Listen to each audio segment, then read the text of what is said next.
हरे राम राम राम हरे हरे. हरे कृष्ण कृष्ण कृष्ण हरे हरे. हरे राम राम राम हरे हरे.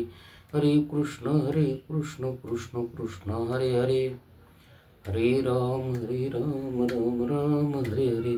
हरे कृष्ण कृष्ण कृष्ण हरे हरे. पुंडलिक वरदारी विठ्ठल श्री ज्ञानदेव तुकाराम पंढरीनाथ भगवान की जय. गोपाल कृष्ण भगवान की जय. राजा रामचंद्र भगवान की जय. कपिवर्य महारुद्र हनुमान की जय. हर हर हर हर महादेव. ओम नमः शिवाय नमः. वक्रतुंड महाकाय सूर्यकोटी समप्रभ निर्विघ्नं कुरु मे देव सर्वकार्येषु सर्वदा. या कुंदेन तू शानरतुला या शुभ्रवस्त्रवृता या वीणावर्धनमण्डितकरा या श्वेतपद्मासना या ब्रह्माच्युत शंकर प्रतिदेवा सदा वंदिता समपतु सरस्वती भगवती नित्यसाडपा मूकं कुरुन्ति वाचा पंगुरंगिते गिरिमं यत्कृपातं वन्दे परमानन्दं माधवं. नारायणं नमस्कृत्य नरं नरोत्तमं देवीन सरस्वती जय जय मुदिरेतं. वसुदेवसुतं देवकंसचाणूरमर्दनं देवकी परमानन्दं कृष्णं वन्दे जगद्गुरु. गुरुब्रह्मा गुरुविष्णु गुरुदेवो महेश्वरा गुरुसाक्षात् परब्रह्म तस्मै श्रीगुरवे नमः. पुंडलिकवरदारी विठ्ठल श्री ज्ञानदेव तुकाराम पंढरीनाथ भगवान की जय. गोपाल कृष्ण भगवान की जय. राजा रामचंद्र भगवान की जय. कपिवर्य महारुद्र हनुमान की जय. हर हर हर हर महादेव. सद्गुरु मौली ज्ञानेश्वर महाराज की जय.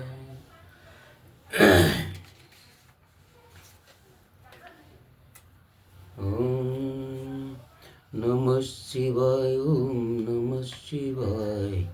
हर हर भोले नमः शिवाय. नमः शिवाय. ओम नमः शिवाय. हर हर भोले नमः शिवाय. नमः शिवाय. ओम नमः शिवाय. हर हर भोले नमः शिवाय. नमः शिवाय. ओम नमः शिवाय. हर हर भोले नमः शिवाय. नमः शिवाय. ओम नमः शिवाय. हर हर भोले नमः शिवाय. ओम नमो शिवाय नमः.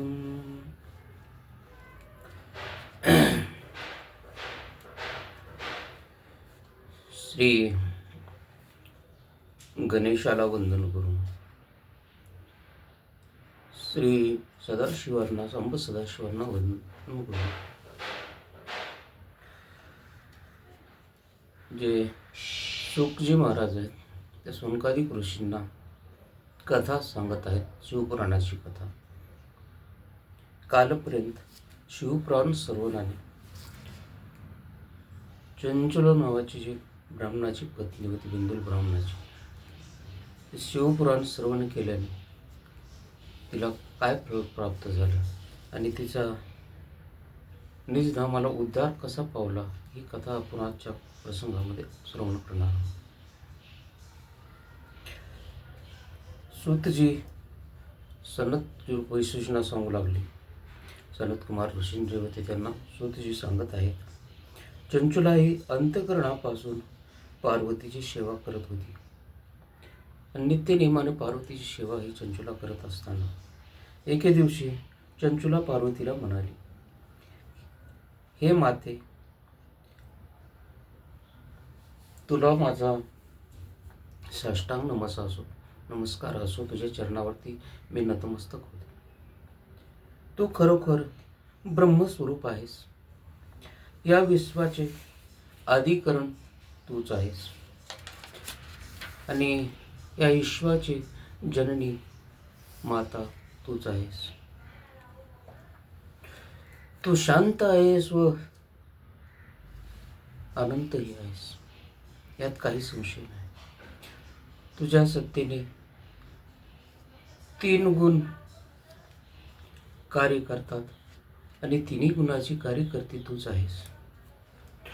तूच आदिमाया आहेस, तूच जगदंबा आहेस, तूच दुष्टांचा नाश करणारी महाकाली आहेस, तूच दुर्गा आहेस.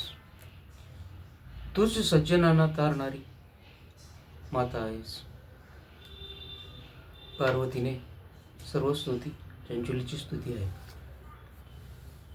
आणि पार्वतीने चंचुलाची स्तुती ऐकल्याच्या नंतर ती चंचुलाला पार्वती म्हणाली, तू शुद्ध मनाने माझी भक्ती करतेस. हे चंचुले, तुला काय वर पाहिजे ते मला माग. मी तुला प्रसन्न झालेले आहे आणि मी तुला तुझे मागचे ते वर द्यायला तयार आहे, असे माता पार्वती चंचुलेला म्हणत आहे. असं सर्व निरूपण चाललेलं आहे. तोपर्यंत चंचुला म्हणाली, माझे पती बिंदुल नावाचे ब्राह्मण आहेत आणि तुम्हाला सर्व काही माहीत आहे. म्हणजे तुम्ही अंतर्ज्ञानी आहे, तुम्हाला सांगायची गरज नाही. आणि ते ब्राह्मण असून देखील व्यभिचारी आहेत, सत्कर्माने वागत नाहीत, काही नाही. हे माझ्या आधीच्या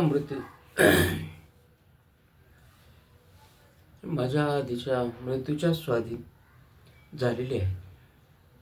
मी त्यांच्यानंतर त्यांना कोणती गती मिळाली असेल हे मला प्रश्न आहे.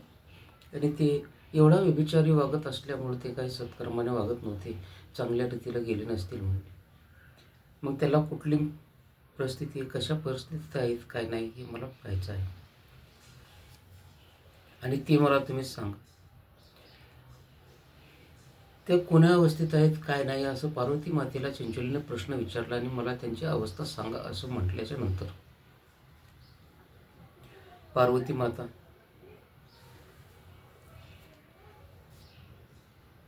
आपले अंतर्दृष्टीने ते कोण्या पद्धतीत आहेत हे सांगा विचारल्याच्या नंतर ती सांगायला सुरुवात केली पार्वती मातेने. पार्वती माता काय म्हणू लागली ते ऐका. त्याचा उद्धार कसा होईल सांगा, हे सर्व काही विचारल्याच्या नंतर त्यांच्या उद्धाराचा बी मार्ग आणि ते कोण्या अवस्थेत आहेत हे सगळं काही सांगायला पार्वती माता तयार झाली. आणि त्याची माझी भेट कशी होईल हे सुद्धा सांगा म्हणले.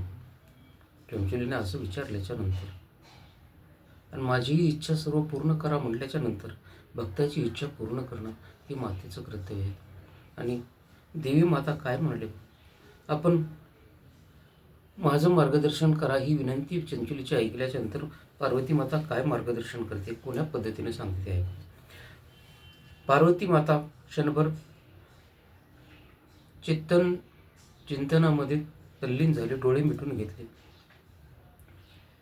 आणि चिंतन करल्याच्या नंतर पार्वती मातेने सांगायला सुरुवात केली. काय सांगितलं पहा, तुझा पती बिंदुल हा ब्राह्मण महापापी असल्याने तो महापाप करत होता, पातकी होता.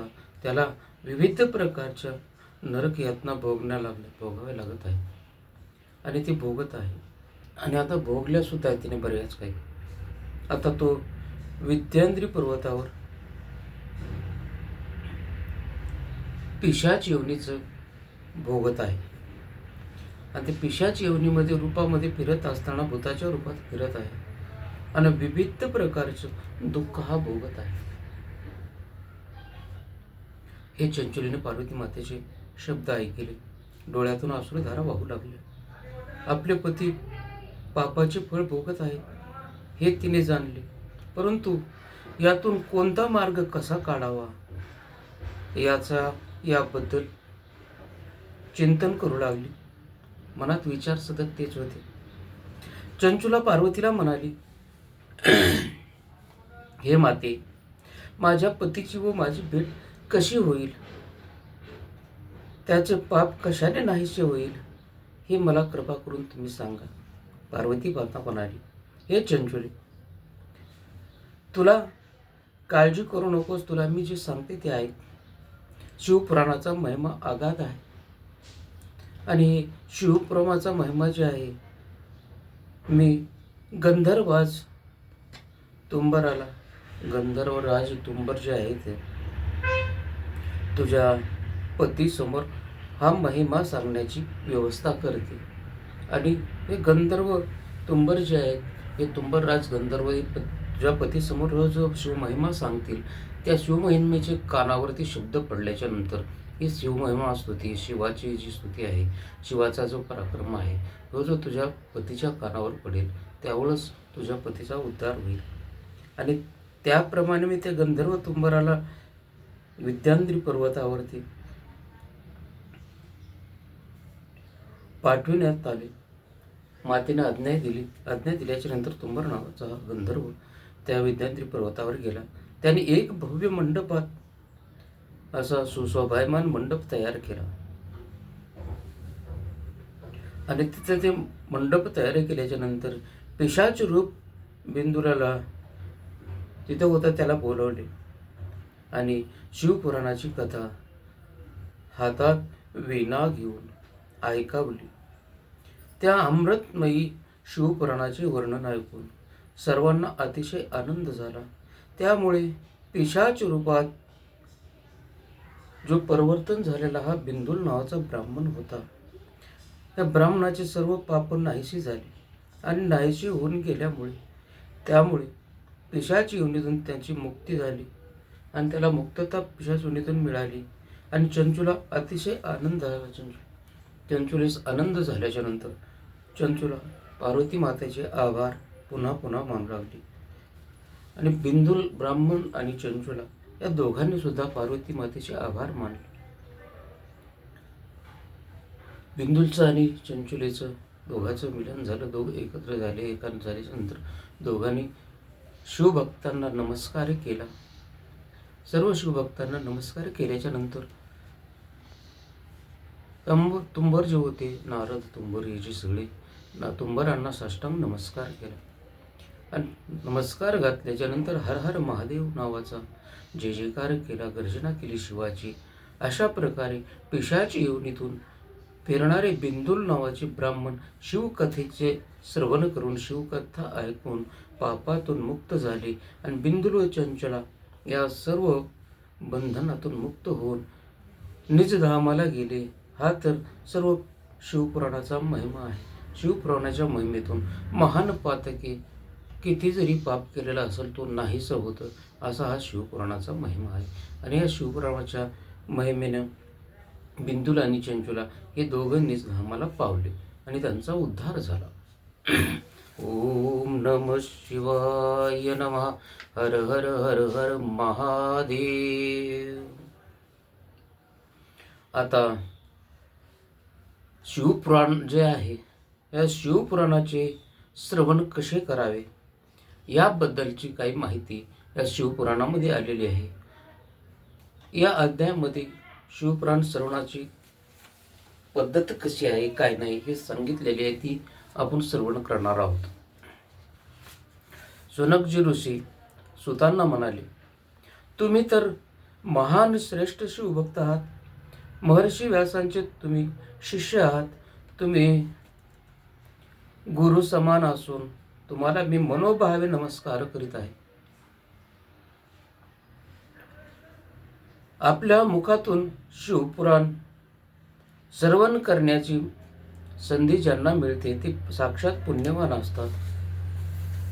आणि माझे परम भाग्य आहे, मला हे भाग्य प्राप्त झालं की तुमच्या मुखातून मला शिवकथा श्रवण करायला मिळत आहे. शिवपुराणाचे श्रवण कसे करावे याबद्दल आपण आम्हाला थोडं सांगाल का? मग असं सुतांना विनंती सनतकुमारनं केल्याच्या नंतर शौनकादिक ऋषी च्या स्तुतीला विनंतीला मान देऊन सूतजी काय म्हणत आहेत, कशा पद्धतीनं शिवकथा श्रवणाचा नियम सांगत आहेत ते आपण श्रवण करणार आहोत. सूतजी शौनकादिकांना सांगत आहेत आणि शौनक ऋषी सूतजी ती कथा ऐकत आहेत आणि आपण इथं आपल्या मुखातून तुम्ही श्रोतेगण सर्वजण ही शिवपुराणाची कथा ऐकत आहात. सूतजी म्हणाले, शौनकजी, आपल्या मनाला शिवपुराण श्रवण करण्याची तीव्र इच्छा निर्माण होत आहे. हे मोठ्या भाग्याचे लक्षण आहे. जोपर्यंत आपल्या भाग्याची आपल्यावरची कृपा होत नाही, भाग्य आपलं प्रबळ होत नाही, तोपर्यंत पुराण श्रवणाचा आपल्या भाग्याशी संपर्क जुळत. त्यासाठी तुमचं भाग्य जे आहे ते अतिशय महान आहे आणि तुमच्या मनामध्ये ही इच्छा जी प्रकट झाली हे तुमच्या भाग्याचे लक्षण आहे. शिवलीला समजून घेणे ही एक प्रकारची शिवजीची पूजाच आहे. ही पूजा शिवलीला आणि जे शास्त्रसिद्ध पद्धतीने झाली पाहिजे आणि ती श्रवण क्रिया कशी करावी ही मी आता आपणास सांगतो. ते तुम्ही लक्षपूर्वक ऐका. मी सांगत आहे ही कथा ध्यान देऊन ऐका, असं सूतजी सोनकादिकांजीला म्हणत आहे. प्रारंभी सदाचारी विद्वानाला बोलावून घ्यावे. सुरुवातीला सदाचारी जो आहे, विद्वान जो आहे, असा जो वक्ता आहे, त्या वक्त्याला आपण बोलून घ्यावे आणि त्याचा योग्य प्रकारे मान सन्मान करावा. ग्रंथ वाचनाला उत्तम मुहूर्त पाहावा. कथेबद्दल ज्यांना आस्था आहे, प्रेम आहे, त्यांना बोलावून घ्यावे. ही कथा शिवालय देवालयात, पवित्र तीर्थक्षेत्र, मंगलमय अरण्य असावं आणि पावित्र्य भरलेले घर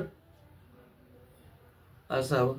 ग्रंथ श्रवण करण्यास योग्य आहे असं ठिकाण जे आहे ते ग्रंथ श्रवण करण्यासाठी योग्य आहे म्हणलं. मग हे सर्व सूत जे असं योग्य ठिकाणाचं वर्णन करत आहे.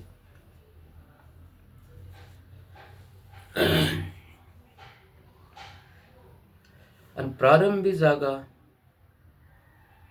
शुद्ध करून मंडप उभा करावा. रांगोळी पताकाने मंडप सजवावा. चारी कोपऱ्यात ध्वज उभे करावेत. भगवान शंकराचे उच्च आसन निर्माण करावे. तेथे मूर्ती अथवा चित्र ठेवावे. कथा सांगणाऱ्यासाठी आसन घालावे आणि श्रवण करणाऱ्यासाठी बैठकीची व्यवस्था करावी. सर्वांचे समभावाने देव पाहणारा जो साक्षात असा ज्ञानी भक्त कथा सांगण्यास योग्य समजावा आणि परम श्रद्धेने श्रोत्यांनी त्याच्या मुखातून कथेचं श्रवण करावे. जेथे शिवकथा सुरू आहे, ज्या ठिकाणी शिवकथेची लीला चालू आहे, शिवकथा वर्णन होत आहे आणि त्या ठिकाणी कथेचं जे अनुसंधान चाललेलं आहे असते, त्या ठिकाणी सूक्ष्म रूपाने शिवजी असतात, यात काही संशय नाही. शिवजी तिथे येऊन हे कथेचं श्रवण करत असतात आणि सूर्य उदयापासून 3 तास कथा सांगण्याचा काळ महत्त्वाचा आहे. शिवपुराणाचे श्रवण करणे हे एक प्रकारचे व्रतच मानावे आणि या व्रताचा जो नियम करील त्याच्यावरती शिवजीची कृपा सतत कायम स्वरूपाने वर्षत असते. आणि श्रोत्यांनी कथा श्रवण करण्यापूर्वी आपल्या मनामध्ये पवित्र असा संकल्प करावा. पहाटे लवकर उठून घरातील पूजा अर्चना पूर्ण रूप सर्व प्रकारे करून शिवकथा अत्यंत प्रेमाने श्रवण करावी. सर्वप्रथम गणेशाची शास्त्रशुद्ध पूजा करावी आणि शास्त्रशुद्ध गणेशाची पूजा केल्याच्या नंतर आपल्या मनातील संकल्प पूर्ण व्हावा ही परमेश्वराच्या चरणी प्रार्थना करावी. त्यानंतर आरंभी भगवान शंकर आणि शिवपुराण या ग्रंथाची पूजा करावी. कथा श्रवण करताना मनात कोणत्याही प्रकारचा प्रापंचिक विचार आणू नये. मन पवित्र करणे हा परमार्थाचा गाभा आहे. मन पवित्र करून कथेचे श्रवण केले तर ते उत्तम प्रकारे आपल्या हृदय पालटावर अंकित होऊन जाते. अत्यंत भक्तिभावाने जी संपन्न होऊन आदराने जो कथेचे श्रवण करतो त्याला पारमार्थिक अनुभव प्राप्त होऊन सर्व काही शिवाची भक्तीचं आशीर्वाद प्राप्त होतो. अशा भक्तावरती शिवजी सतत कृपा करतात आपले आचार विचार उच्चार सात्विक ठेवून जीवन जगत राहावे. अशा प्रकारची कथा श्रवण करण्याचे हे जे नियम आहेत हे सूतजीने सनकजीला सांगितले. आता शिवपुराण शस्त्रशुद्ध श्रवण विधी कशी असते आता हे सूतजी सांगत आहेत. सूतजी सनकाजींना म्हणाले, हे महामुनी, ब्रह्मश्रद्धेने शिवपुराणाचे श्रवण करावे. हे एक प्रकारचे व्रतच आहे ना. या व्रताचे काही नियम आहेत आणि ते नियम जे आहेत ते समजून घेणे अत्यंत महत्त्वाचे आहे आणि ते समजून घ्यावेत. आता ते नियम कोणकोणते आहेत ते मी प्रथम तुम्हाला सांगतो. प्रारंभी प्रथमतेने सत्य संकल्प करावा. प्रारंभी मी शिवपुराणाचे श्रवण पूर्ण करेन असा दृढ संकल्प करावा. सर्वांकडून हा संकल्प करून घ्यावा. कथा श्रवण केल्यानंतरच भोजन करावे. ज्यांना शिवपुराण समाप्त होईपर्यंत उपवास करावाचा असेल यांनी उपवास करावा. ज्यांना ज्यांना उपवास होऊ शकते अशांनी उपवास करणं हरकत नाही. उपवास केलेला चांगलंच राहील. श्रवण करण्याचे जे काही श्रोते श्रवण करणारे आहेत ते त्या सर्व श्रोत्यांनी सात्विक अन्न सेवन करावं आणि त्या सात्विक अन्न सुद्धा व्यवस्थित प्रमाणेच भोजन करावे. सात्विक अन्नाने मन पवित्र राहते. शक्यतो मौन बाळगावे, काही बोलू नये. मौन व्रतामध्ये जी निष्ठा आहे, जी ताकद आहे ती दुसऱ्या व्रतामध्ये नाही. मौन व्रतीने आपली बुद्धी स्थिर राहते, समाधान राहते. चित्त समाधानामुळे हे मौन व्रताचे नियम. मनात देखील मौन व्रत जे आहे ते बाळगल्याच्या नंतर मनात देखील कोणाची निंदा करू नये. मनोमंदिरामध्ये सदैव भगवान शंकराचे ध्यान करावे.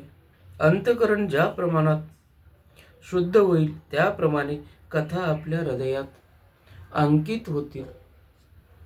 कथा सुरू झाल्या आणि ती कथा सुरू झाली असता कशाचेही चिंतन करू नये. कथेकडे पूर्ण लक्ष द्यावे. एकाग्रतेला व परमश्रद्धेला अतिशय महत्त्व मानले आहे आणि ते महत्त्वाचे आहे. जीवनाचे आनंदमय साध्य कोणते जर असेल किंवा आहे याचा मार्गच समजून घेणं आणि हे आपण घेतला नाही तर त्या मार्गाला आपण पोहोचणार कसे हा प्रश्न निर्माण होतो. यासाठी शिवपुराणातील कथा शांत समाधानी मनाने समजून घ्याव्यात. अशा प्रकारे शिवपुराण श्रवणाची पूर्ण तयारी झाल्यावर वक्ते व श्रोते यांची मनोभावे पूजा करावी.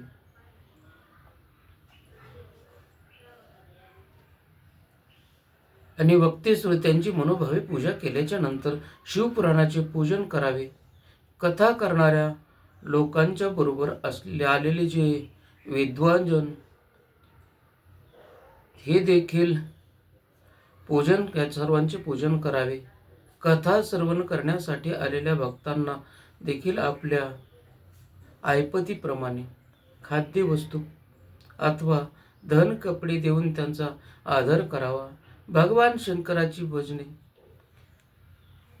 गावीत शिवलीला गात कोणाची इच्छा असेल त्याने ओम नमः शिवाय या नामाचा सहस्र वेळा जप करावा. गायत्री मंत्राचा जप करावा. होम हवन करावे. या सर्व गोष्टी मानवाचे अंतःकरण पवित्र करण्यासाठी सर्व काही नियम आहेत. या नियमानं शुद्ध केलं तर अंतःकरण पवित्र होतं आणि सर्व काही मानवाचं अंतःकरण पवित्र करण्यासाठीच आहे. आपल्या आतील परमेश्वराचे प्रगटीकरण करावयाचे आहे याचे स्मरण करावे आणि हे स्मरण केल्याच्या नंतरच आपल्या आतमध्ये परमेश्वराचे चित्र प्रगट होईल. या कथा श्रवणाप्रमाणे व्रताची सांगता करण्यासाठी 11 ब्राह्मण मंडळींना बोलावून घ्यावे आणि त्याची पूजा करावी, त्यांना भोजन द्यावे आणि त्यांना नमस्कार करून त्यांचे आशीर्वाद घ्यावे. शक्य असल्यास त्यांना वस्त्रदान द्यावे आणि देश, काळ, पात्र पाहून, आपलं दान पात्र पाहून दान धर्म करण्याला अवश्यही फळ प्राप्त होतात. त्या फळाची प्राप्ती अवश्य होते. हे मुनिवर, शिवपुराण एक महत्त्वाचे पुराण आहे. हे पुराण शिवजींना अत्यंत प्रिय आहे का? आणि हे अत्यंत प्रिय आहे म्हणजे या पुराणाचे जो वाचन श्रवण करतो त्याच्यावर शिवजी कृपेचा वर्षाव करतात आणि सतत करत असतात. शिवपुराणाने आपला प्रपंच परमार्थ रूप आणि परमार्थ रूपामध्ये परिवर्तित होतो. म्हणजेच अंतर्बाह्य आनंद रूप होतो. अशा या कृपाळू शिवशंकराच्या चरणी मी अत्यंत नम्र भावे लीन होतो आणि शिवजींना नमस्कार करतो. अशा प्रकारची स्तुती करून शिवजीच्या चरणावरती नतमस्तक होणारा जो श्रोता आहे त्याच्यावर शिवजीची कृपा नित्यम नियमाने कायमस्वरूपी सतत वर्षत असते. वर्षाव सुरूच असतो. अशा प्रकारची शिवपुराण श्रवण करण्याची आणि शिवपुराणाचे सादरीकरण करण्याचे जे नियम आहेत हे सूतजीने सोनकजींना सांगितले. आता विद्येश्वर संहिता जी आहे त्या विद्येश्वर संहितेचा जो महिमान आहे ही महिमानाची आपण कथेचं वर्णन करणार आहोत. आतापर्यंत जे आहे कलियुगाचे आचरण कसे असते आणि काय नाही याच्यावरची कथा इथून पुढे शिवपुराणामध्ये जी आलेली आहे ही कथा आपण श्रवण करणारे आहोत. आता अशाप्रमाणे या शिव महिमेचं जर आघात महिमा होती या महिमेचं कथन आपण आतापर्यंत ऐकलं. शिवकथेचे नियम, शिवकथा कशी ऐकायची, कशी श्रवण करायची आणि शिवकथा ऐकल्याच्या नंतर कोण्या पद्धतीने कसा उद्धार होतो हे आपण बिंदुल ब्राह्मण आणि चंचुला यांच्या कथेतून ऐकलं. आणि सुतजीने जे सोनकजींना सांगितलं त्या सुतजीने सोनकजींना सांगितलेल्या नियमाप्रमाणे कथेचं श्रवण आपण सुद्धा त्याच पद्धतीने केलं पाहिजे. तेव्हा शिवजीची कृपा आपल्यावरती सतत कायमस्वरूपी होत असते. ठीक आहे. तर मग आता कलियुगात लोकांचे आचरण कसे असेल ह्याचं जे वर्णन आलेलं आहे, कशा पद्धतीने लोक आचरण करतात ही कथा आपण श्रवण करणार आहोत.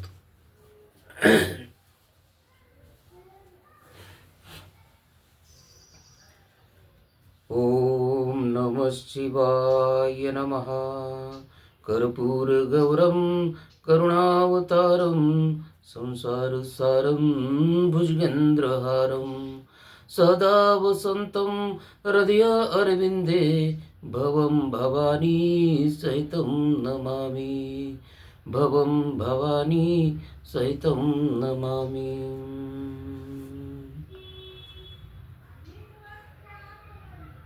कर्पूर गौरम करुणावतारम संसार सारम भुजगेंद्रहारम सदा वसंतं हृदय अरविंदे भवं भवानी सहितं नमामि. हा जो श्लोक आहे या श्लोकाचं वर्णन कोण्या रूपाने कसं केलं ते आहे का. कर्पूर गौरवर्ण जो जे कापरासारखा शुभ्र गौरवर्ण जे आहे, गळ्यामध्ये सर्पांच्या माळा आहेत, सर्पभूषण आहेत, परम करुणा अवतार जो शिव आहे आणि विश्वाचे मूळ कारण जो आहे आणि हृदय मंदिरामध्ये सदैव विराजमान आहे. अशा ह्या शिवजींना विराजमान असणाऱ्या पार्वती व शिवजींना माझा प्रेमपूर्वक नमस्कार असो, असा ह्या श्लोकाचा सरळ सरळ अर्थ आहे. प्रयाग क्षेत्र हे पुण्यकारक आहे. येथे गंगा यमुना दोन नद्यांचा संगम आहे आणि या दोन नद्यांचा संगम झालेला आहे. ती श्रेष्ठ धर्मभूमी म्हणजेच प्रयाग क्षेत्र आहे. या ठिकाणी ज्ञानवंत तपोवंत श्रेष्ठ ऋषी मुनींनी एक महान यज्ञ करण्याचे ठरविले. आणि हा यज्ञ जो काही हे यज्ञव्रत जाणताच महर्षी व्यासांचे शिष्य जे आहेत सूतजी ऋषीमुनींना दर्शनासाठी तिथे आले. ऋषीमुनींचे दर्शन घेण्यासाठी तिथे आल्याच्या नंतर त्यांना पाहून ऋषीमुनींना अतिशय आनंद झाला आणि ऋषीमुनींनी सूतजींना हात जोडून आपले दोन्ही हात जोडले आणि ते म्हणाले, आपण त्रिकालज्ञानी आहात. हे मुनीश्वर, आपण त्रिकालज्ञानी आहात. आपणाकडून अनेक गोष्टी आम्हाला समजून घ्यावयाच्या आहेत. भविष्य काळामध्ये हा जो मानव समाजाचे कल्याण व्हावे यासाठी आपण आम्हाला मार्गदर्शन करावे, असे मुनीजी सूतजींना म्हणू लागले. असं ऋषी मुनीजींना सूतजींना बोलल्याच्या नंतर जे सूतजी आहेत ते ऋषी मुनींना काय म्हणतात बघा. हे मुनिश्रेष्ठ, पुढे तरी कलियुग येणार आहे. मग हे कलियुग जो येणार आहे यावेळी पाप वाढेल. या कलियुगामध्ये सर्व काही पाप वाढेल म्हणले आणि लोक दुराचारी बनतील, लोक नास्तिक होतील. जे आपणास कळते त्यालाच सत्य मानतील. लोकांचं खरं जरी असेल तर त्याला खरं मानणार नाहीत, आपलंच सत्य मानतील. धर्मशास्त्राचा अभ्यास करणार नाही कोणी आणि करणार नसल्यामुळे नैसर्गिक आपत्त्यांना त्यांना मोठ्या प्रमाणात तोंड द्यावं लागेल. ब्राह्मण लोक हे देखील लोभी होतील आणि लोभी बनल्याच्या नंतर वेदांच्या अध्ययनापेक्षा दक्षिणेकडे यांचं लक्ष राहील. मग दक्षिणेकडे यांचं लक्ष लागेल. पैशासाठी विविध गोष्टींचा अभ्यास करतील आणि समाजाची फसवणूक करतील. ते स्नान संध्या सर्व काही विसरून जातील. ब्राह्मण सर्वत्र समप्रमाणात आहेत याची त्यांना जाणीव राहणार नाही आणि ही जाणीव न राहिल्यामुळे ते समाजाला भलत्याच मार्गाने नेण्याचा प्रयत्न करतील. सर्व लोक व्यभिचारी, दुराचारी, पापी होतील. धर्माचा विचार कोणी करणार नाही आणि हे धर्माचा विचार न करता अर्थ आणि काम इकडेच त्यांचे लक्ष राहील. पैसा आणि काम याच्याकडेच लक्ष लागून राहील. एकमेकाशी वितंड वाद करतील आणि हा वितंडवादामध्ये आणि वितंडवादी लोक बनल्यामुळे आणि बनतीलच आणि स्त्रिया देखील दुराचारी बनतील. पतीचा अपमान करतील, घडोघडी पतीचा अपमान करतील. मोठ्या मंडळीचा मान ठेवणार नाहीत. लोकांची विवेकबुद्धी नष्ट होईल. त्यांना इहलोकी परलोकी सुख शांती इहलोकी परलोकी सुख शांती लाभणार नाही. कलियुगातील लोकांबद्दल आमच्या मनात करुणा निर्माण झाली.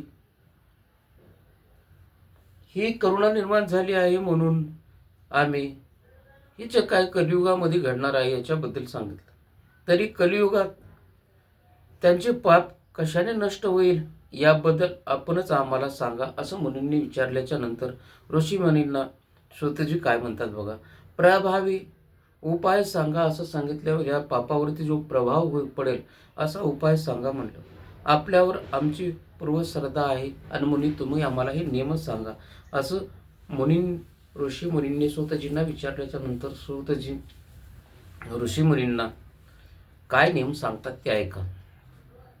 ओम नमः शिवाय नमः. श्री सदाशिवाय नमः. सांब सदाशिवाय नमः. श्री शिवाय नमस्तुभ्यं. श्री शिवाय नमस्तुभ्यं. श्री शिवाय नमस्तुभ्यं. ऋषीजी म्हणाले, सूतजी महाराज, प्रयाग क्षत्र तपस्वी मुनींनी आपल्या हृदयातील चिंता जी आहे ते सूतजींना सांगितली. या प्रयाग क्षेत्रावरती सर्व काही घडतं ही सगळी चिंता जी आपल्या मनात आहे ती सर्व प्रगट करून दाखवली. ते ऐकून सूतजींना समाधान वाटले लोकांच्या हृदयातील उद्धाराची तळमळ त्यांनी जाणून घेतली. सूतजी म्हणाले, हे ऋषीजी हो, सर्व ऋषीजनांनो, तुम्ही अतिशय चांगला प्रश्न मला विचारलेला आहे आणि तुमचा हा प्रश्न तिन्ही लोकांचे हित करणारा आहे आणि या प्रश्नाच्या उत्तरामुळे तिन्ही लोकांचे हित होईल. महर्षी व्यासांचे स्मरण करून मी तुमच्या प्रश्नाचे उत्तर देत आहे, असं सूतजी मुनींना म्हणाले. हे परम पवित्र शिवपुराणाचे कथन करत आहे आणि हे कथन जे आहे हे परम पवित्र आहे. हे शिवपुराण चारी पुरुषार्थाची प्राप्ती करून देणारे आहे. अज्ञानरूपी अंधकाराला नाहीसा करून ज्ञानाचा प्रकाश निर्माण करणारे आहे. याच्या सर्वनाने आनंदरूपी हृदय कमळ पूर्णपणे विकसित होतील आणि विकसित होईल. सर्वत्र सुखाचे साम्राज्य पसरेल, यात काही शंका नाही. सुखाची फुले जीवनवेलीवरती डोलू लागतील आणि त्याचा सुगंध सगळीकडे पसरेल, अशी ही शिवपुराणाची कथा आहे. हे शिवपुराण भगवान शंकरांनी आपल्या स्वमुखाने सांगितलेले आहे. या पुराणाच्या 12 संहिता आहेत. या शिवपुराणाच्या 12 संहिता जे आहेत ते कोणकोणत्या आहेत ते मी तुम्हाला सांगतो ऐका. पहिली संहिता विद्येश्वर सहित संहिता आहे. ही जे विद्येश्वर संहिता आहे ही पहिली संहिता आहे म्हणले. आणि दुसरी संहिता आहे रुद्र संहिता. तिसरी संहिता आहे विनय सकशित संहिता. ही विनायक संहिता जी आहे, विनायक संहिता तिसरी आहे. आणि चौथी आहे उमा संहिता. पाचवी आहे सहस्रकोटी रुद्र संहिता. सहावी आहे एकादश रुद्र संहिता. सातवी आहे कैलास संहिता. आठवी आहे रुद्र संहिता, शतरुद्र संहिता आठवी जी आहे. आणि नववी आहे कोटी रुद्र संहिता. आणि 10वी आहे मात्र संहिता. आणि 11वी आहे वायव्य संहिता. आणि सर्वात शेवटी 12वी जी आहे ते धर्मसंहिता आहे. अशा ह्या शिवपुराणाच्या 12 संहिता आहेत असं शिवजीने सांगितलं. आणि इकडं सूतजी मुनींना सांगत आहेत. जे व्यासांनी मुनींना सूतजींना सांगितलं होतं तेच सूतजी मुनींना सांगत आहेत. अशा हे 12 संहिता जे आहेत या 12 संहिताचं महत्त्व काय काय ते सांगत आहेत. हे 12 संहिता ऋषीजन हो, मी जे तुम्हाला सांगत आहेत या 12 संहिता अतिशय पुण्यकारक आहेत. मूळ शिवपुराणाचे 1,00,000 श्लोक आहेत. आणि हे 1,00,000 श्लोक जे आहेत त्या श्लोकामध्ये परंतु महर्षी व्यासांनी याला 24,000 श्लोकामध्ये संक्षिप्त केलेलं आहे. 1,00,000 जे श्लोक आहेत याला 24,000 श्लोकामध्ये व्यासजीने संक्षिप्त केलेलं आहे. अतिशय प्राचीन काळी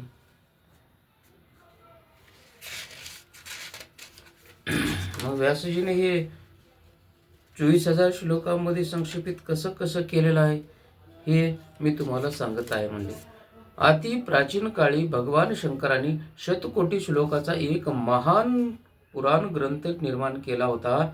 सृष्टीचा आरंभही जे आरंभी रचलेले हे पुराण अतिशय विस्तृत रूपात होते. आता हे विस्तृत रूपात असल्यामुळे कालांतराने द्वापार युगामध्ये कृष्णद्वैपायन नावादी महर्षी त्या पुराणाचे 18 विभाग केले. कृष्णद्वैपायन नावाचे जे महर्षी व्यासजी आहे त्या व्यासजीने या पुराणाचे 18 भाग केले. 18 विभागामध्ये केल्यामुळे त्याला संक्षिप्त असे रूप प्राप्त करून दिले. यामुळे ते महापुराण केवळ 4,00,000 श्लोकामध्ये मर्यादित झाले. आणि 4,00,000 श्लोकामध्ये मर्यादित झाले असल्यामुळे त्यामध्ये शिवपुराण 24,000 श्लोकाचे आहे. आणि शिवपुराण 24,000 श्लोकाचे असल्यामुळे महर्षी व्यासांनी याचे संकल्प केले. आणि ते संकलन कसं कसं केलं आणि संकलनाचे भाग कसे आहेत ते तुम्हाला सांगतो. हे शिवपुराण अखिल मानव जातीचे कल्याण करणारे आहे. त्रिविध तापांचा नाश करणारे आहे. मानवाच्या हृदयातील पापी विचाराचा वेल जे आहे ते उपटून तेथे टाकणारे आहे. उपटून तेथे पुण्याचा साठा निर्माण करणारे आहे. आणि पुण्यमय विचाराने बीजाचे रोपण करून पुण्यमय विहिलीचा प्रभाव तिथं वाढवणारे आहे. असे करणारे आहे. या पुराणामध्ये वेदांतातील अद्वैत ज्ञानाचा विचार आहे. आणि निष्काम कर्म कसे करावे हे सर्व काही या शिवपुराणामध्ये आहे. याचे रहस्य उलगडलेले आहे. जीव हा शिवरूपाशी कसा एकरूप करावा याचे वर्णन या शिवपुराणात आहे. यामध्ये परमेश्वराच्या रूपाचे यथार्थ वर्णन आलेले आहे. जो कोणी या शिवपुराणाला जाणून घेऊन त्यांचे वाचन मनन करेल त्याचे संपूर्ण जीवन आनंदमय होईल याच्यामध्ये कसलाच संशय नाही, असं ऋषींजींना सूतजी सांगत आहे. ओम नमः शिवाय नमः. शंकरजीचे सदैव श्रवण आणि स्मरण करावे. हे स्मरण आणि सतत श्रवण केल्याने काय होतं हे सूतजी मुनींजींना सांगत आहे. ऋषी मुनींजींना सूतजी सांगत काय म्हणतात बघा. सूतांचे उद्गार ऐकून ऋषी मुनींना अतिशय आनंद झाला. आणि आनंद झाल्यामुळे ऋषी मुनी ते म्हणाले, आपल्या मुखातून प्रगट होणारे शिवपुराण श्रवण करण्याची आमची अतिशय तीव्र इच्छा आहे ऋषीजी. मग मुनीजींना आमची इच्छा प्रगट करून दाखव.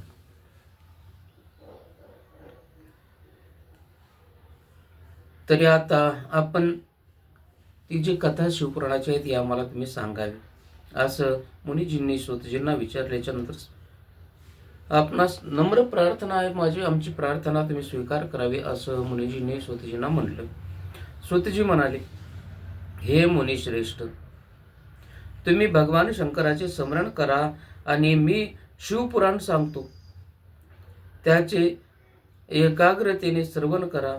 शिवपुराण हे अमृत मधुर आहे. हे अमृत गोड आणि असं पवित्र आहे. आणि ते अमृत मी तुम्हाला पाचतो. तुम्ही श्रवण रूपाने त्याचं श्रवण करा.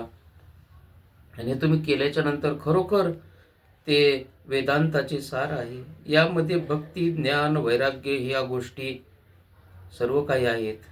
विश्वामागील अंतिम सत्याचे वर्णन आहे. आणि वर्तमान काळात सृष्टीचा आरंभ झाला आणि तो कसा झाला, त्यावेळी 6 ऋषीकुळातील महर्षींच्या मध्ये सर्वात श्रेष्ठ कोण आहे असा प्रश्न निर्माण झाला. आणि ब्रह्मदेव याबद्दल काय सांगताना ते ऐकण्याची सर्वजण ब्रह्मदेवाकडे गेले. आणि ब्रह्मदेव काय सांगते त्याच्याकडे सर्वांचं लक्ष होतं. सत्यलोकी विद्या त्याला मनोभावे वर्णन केले. आणि सर्व काही मुनीजींनी म्हणाले, आपण खऱ्या विश्वाला धारण करून त्याचे पालन पोषण करत आहात. सर्व तत्वाच्या पलीकडे परात्पर पुराण पुरुष कोण आहे हे आम्हाला जाणून घ्यायचे आहे. आणि ते तुम्ही जे काही सांगणार आहेत ती कथा आपण कथन करावी आणि ती आम्हाला सर्व काही सांगावं, असं सर्वांनी विनंती केली. ब्रह्मदेव म्हणाले, हे ऋषीमुनी, भगवान महादेव हेच परम पुरुष आहेत. सर्वात परम, सर्वात पवित्र, सर्वात प्रथम जे आहेत ते सगळ्यात प्रथमचे परमपुरुष असणारे साक्षात शिवच आहेत. त्यांना इंद्रियाद्वारे जाणता येतं आणि जाणता येत नाही. ते संपूर्ण विश्वाला व्यापून आहेत.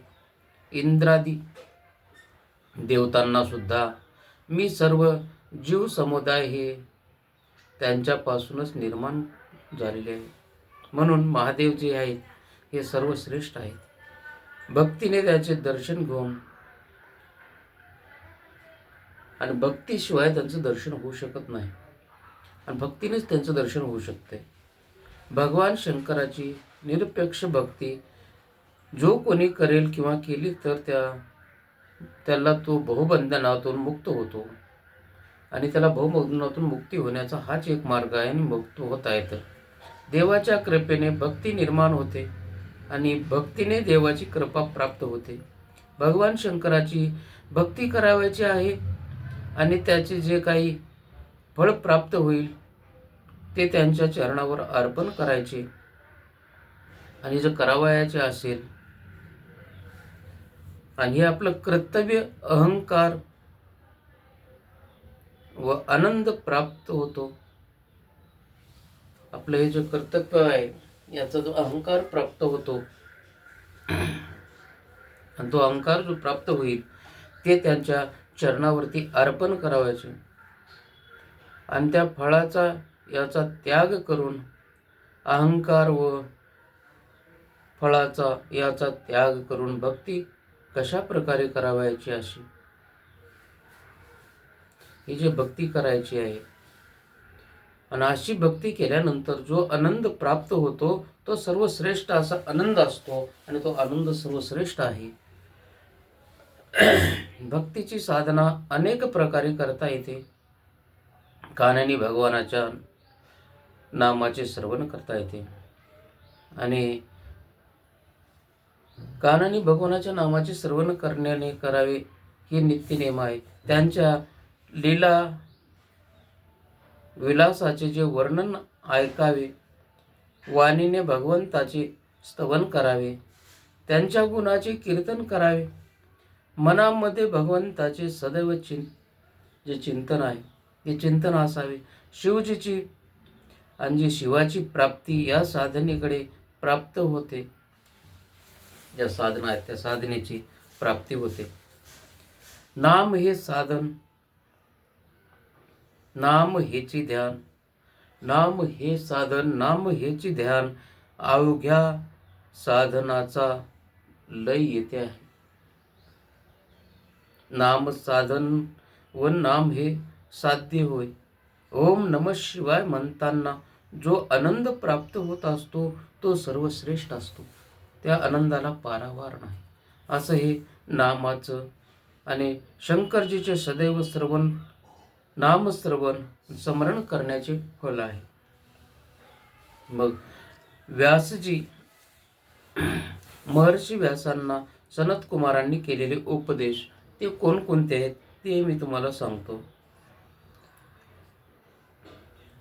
सूतजी म्हणाले, हे मुनिजन, श्रवण, कीर्तन आणि मनन हे वेदांनी मान्य केले आहेत का? आणि केलेली जी साधने आहेत, वेदांनी जी मान्य केलेली साधनेची काय आहेत की श्रवण, चिंतन, मनन या साधनांचा महिमा अगाध आहे. तो तुम्हाला पटवून देण्यासाठी एक पुरातन कालाची गोष्ट सांगतो, ती गोष्ट तुम्ही ऐका, असं मुनिजी सांगत आहे. पराशर पुत्र महर्षी व्यास, पराशर ऋषींचे पुत्र साक्षात महर्षी व्यास हे तर माझे गुरु आहेत, यात काही संशय नाही. ते एकदा सरस्वती नदीच्या तीरावर तपश्चर्या करीत बसले होते. एके दिवशी तेजस्वी सनत कुमार तेथे आले. महर्षी व्यास त्यांना ध्यान करत बसलेले होते, आणि महर्षी व्यास ध्यान करत बसले असता ध्यान क्रिया पूर्ण झाल्यावर त्यांनी डोळे उघडले तर त्यांना तेजस्वी सनत कुमार समोर दिसले. व्यासांनी त्यांना नमस्कार केला व आसनावरती बसविले. आसनावर बसून सनतकुमार ऋषींची महर्षी व्यासांना म्हणाले, काय म्हणाले? हे मुनी, आपण सत्याचे चिंतन करावे. अंतिम सत्याचे चिंतन करणे हाच एक मार्ग आहे. सत्य हे सर्वत्र समप्राणात हे सर्व काय आहे. सत्याची सत्ता काळावर चालते, पण काळाची सत्ता सत्यावर चालत नाही. सत्य हे शाश्वत आहे, यात काही संशय नाही. भगवान शंकर हेच सद्वस्तू आहेत. त्यांच्या कथांचे श्रवण करावे, त्यांच्या लीलाविलासाचे गुणगान करावे आणि सदैव त्यांच्यावरच विचाराचे मनन करावे, हेच सर्वश्रेष्ठ असे ध्यान आहे, असं ऋषीजींनी सनतकुमारजींना सांगितलं. माझी देखील अशीच अवस्था झाली आहे आणि ती झाली होती. अनेक प्रकारच्या साधनाचे ज्ञान प्राप्त करून कोणी साधना करावी हे मला समजेना. शंकरांना माझी दया आली आणि त्यांनी नंदीला माझ्याकडे पाठविले. नंदी माझ्याकडे आले आणि म्हणाले, श्रवण, कीर्तन आणि मनन हेच शिवप्राप्तीचे साधन आहे. हेच साधन मी आज आपणा सर्वांना सांगत आहे. या साधनाने माझ्या मनातील सर्व प्रकारच्या साधना आणि संबंधीचे भ्रम जे आहेत ते नाहीसे झाले आणि शिव शंकराच्या प्रेमात मी रंगून गेलो. त्यांचे कीर्तन करू लागलो. शिवजीचे कीर्तन मी करीत असते वेळेस त्यामुळे माझे मन जे आहे ते शिवशंकराशी एकरूप झाले आणि माझे मन शिवशंकराशी एकरूप झाल्यामुळे महर्षी व्यास म्हणाले, मला ज्या साधनांनी संत स्वरूप शिवशंकर सतत जे शिवस्वरूप आहे, स्वस्वरूप जे आहे माझं ते शिवशंकर यांची प्राप्ती झाली, तीच साधने मी तुम्हाला सांगितली. एवढे बोलून सनतकुमार तिथून निघून गेले. मग सनतकुमारांनी एवढं बोलल्याच्या नंतर तिथून निघून गेल्याच्या नंतर सनतकुमार ऋषीगणांना ही साधने सांगितली आणि ऋषीगणांना ही साधने सांगितल्याच्या नंतर त्यावेळी ते म्हणाले, आपण श्रवण, कीर्तन, मनन ही 3 साधने जी आम्हाला सांगितली आणि ती सांगितली आहेत, तरी देखील काही लोक ही 3 साधने करू शकत नसतील, त्यांना ती अवघड वाटत असतील, तर त्यांनी कोणती साधना करावी, तर कोणत्या साधनाने त्यांना मुक्ती प्राप्त होऊ शकेल, कृपया आपण त्यांचे वर्णन करावे. ही नम्र प्रार्थना सुतांनी ऋषींना केली. मग सुतजींनी ही नम्र प्रार्थना ऋषीजींना केल्याच्या नंतर आणि ती सांगितल्याच्या नंतर पुढं काय म्हणतात ते ऐका. शिवलिंग आणि शिवमूर्ती निर्गुण व सगुण आहेत.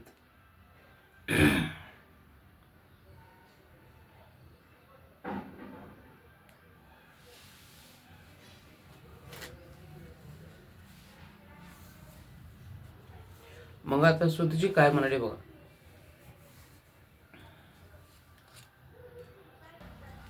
ओम नमः शिवाय नमः. श्री सांब सदाशिवाय नमः. कर्पूर गौरम करुणावतारम संसार सारम भुजगेंद्रहारम. ओम नमः शिवाय नमः.